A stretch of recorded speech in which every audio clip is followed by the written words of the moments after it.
David has 134 action figures and he wants to put them in a display case that can hold 6 figures each. How many cases does he need? So you're going to divide 134 divided by 6. The dividend goes inside, the divisor goes on the outside. You can use the box method or you can use the traditional method. Either way, you'll still get the same answer. How many times will 6 go into 13? It goes in there 2 times because 6 won't fit into 1, so you have to scoot over and join the 3. Multiply. 6 times 2 is 12. Subtract. 13 minus 12 is 1. Check. 1 is smaller than 6. Then you can bring down your 4 or bring up your 1. Start all over with your steps. Divide. 6 goes into 14 2 times. Multiply. 6 times 2 is 12. Subtract. 14 minus 12 is 2. So then you have a remainder of 2. Then you have to think, what does my remainder mean? Dab. Am I going to drop it? Does it mean I need to add another case? Or is it asking for how many don't fit in a case? This time it means I need to add another case. So 22 cases wouldn't be enough. I'd have 2 left over, so I need 23 cases. Number 12. Chloe buys 60 tokens at Grand Slam. She keeps some for herself and gives some to her brothers, and each of her 2 brothers get the same number of tokens. So you've got to figure out how many each brother gets. So take your total tokens, subtract the ones that she keeps. Always subtract going down. If I have 0, you can't take 8 away, so you have to borrow. So she takes 32 tokens and shares those with her 2 brothers. So you're going to take 32 and divide it by 2.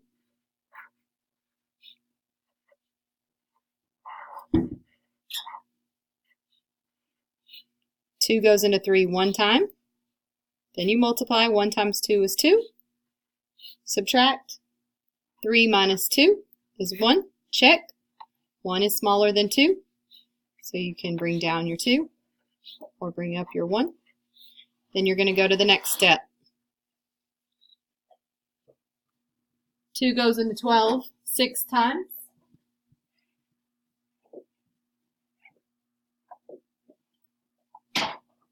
Then you multiply. 6 times 2. And subtract. And 0 is smaller than 2, and there's nothing for you to bring down. So each brother gets 16 tokens. All right, number 13. Audrey had some grapes, and she split them into 5 equal groups. And then on Friday, she realized that 3 of her grapes were squished in her baggie. So I'm going to take the 120, and I'm going to divide it by 5 because she put them in 5 equal groups.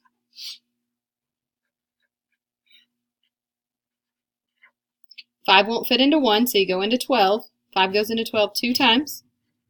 Then you multiply. 2 times 5 is 10. And subtract. And you get 2. 2 is smaller than 5, so we used a good number up here. Remember, if you get a bigger number down here than what you're dividing by, then you didn't use the right number up here.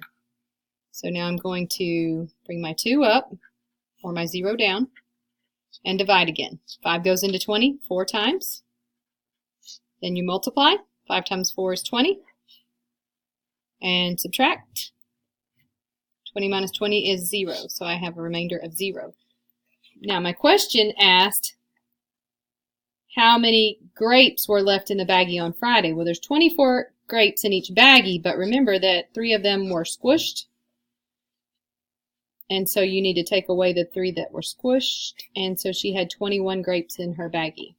And it says what steps can be used to represent G, the number of grapes left in the baggie on Friday. So you would do 120 divided by 5 equals 24, remainder 0. And then you take the 24 in each baggie minus the 3 that were squished, and that leaves you with 21 in the baggie. So there's your steps. Number 14. So we have 18 dozen candles and 4 boxes, and there's an equal number in each box. So first we've got to figure out what 18 dozen means. We know there are 12 in a dozen, so then we need to multiply 18 times 2. So I'm going to multiply 2 times 8 is 16, carry my 1. 2 times 1 plus 1 is 3. Placeholder 0. 1 times 8, 1 times 1. And then you add your partial products together.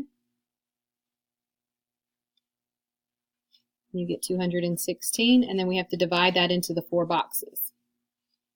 And I'm going to write it down here so I have enough room.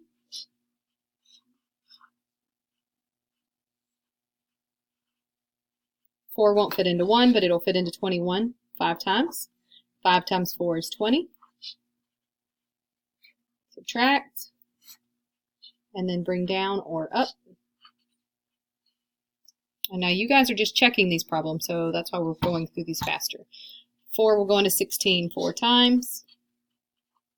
And then you multiply and subtract. And you get a remainder of 0. So there are 54 candles in each box.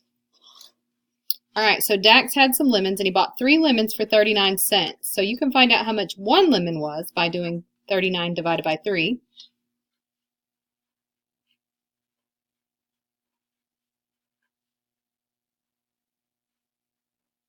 So 1 lemon is 13 cents for 1.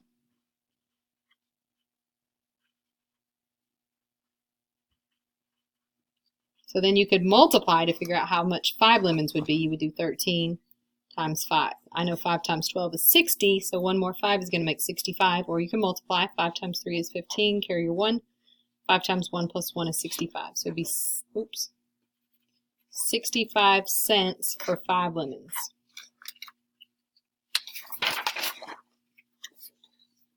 So Evelyn's got some nail polish, and she's putting the same number on each shelf, and there's 72 bottles, so you're going to take 72 and divide it by 3.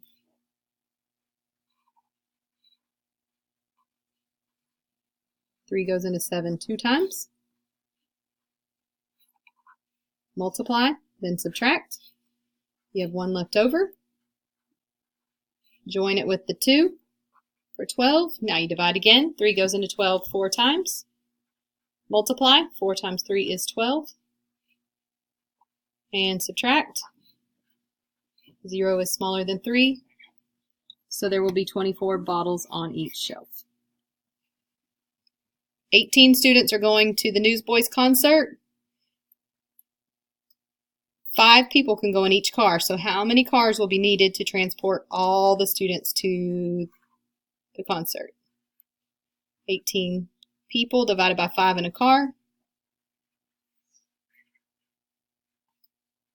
5 won't fit into 1, but it'll fit into 18 3 times. 3 times 5 is 15. And I have a remainder of 3. I can't have 3 kids left over, so I need to think. Dab. Does my remainder get dropped, like it's just extra, just these 3 kids won't get to go? Or do these 3 kids mean I need to add 1 more car?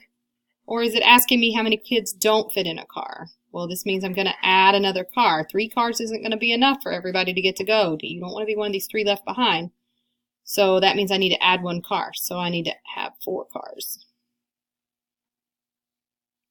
All right, so we've got some beads. 385 beads. 8 to make a bracelet.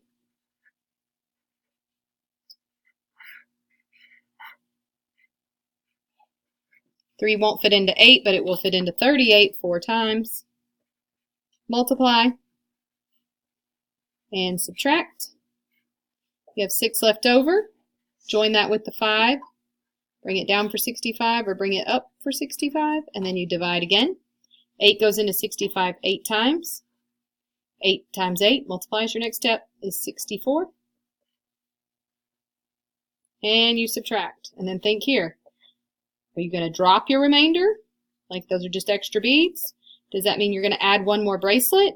Or is it asking you for how many beads are left over? It says what is the greatest number of bracelets he can make. So my extra bead is just going to be dropped. I can only make 48 bracelets. I have 1 bead left over, but that's just going to be an extra bead. I can't make another bracelet with that 1 bead, so my answer is 48. All right, so she's got a jug of salsa, 132 ounces, and she's putting 7 ounces in each bowl until she doesn't have enough to fill up the next bowl.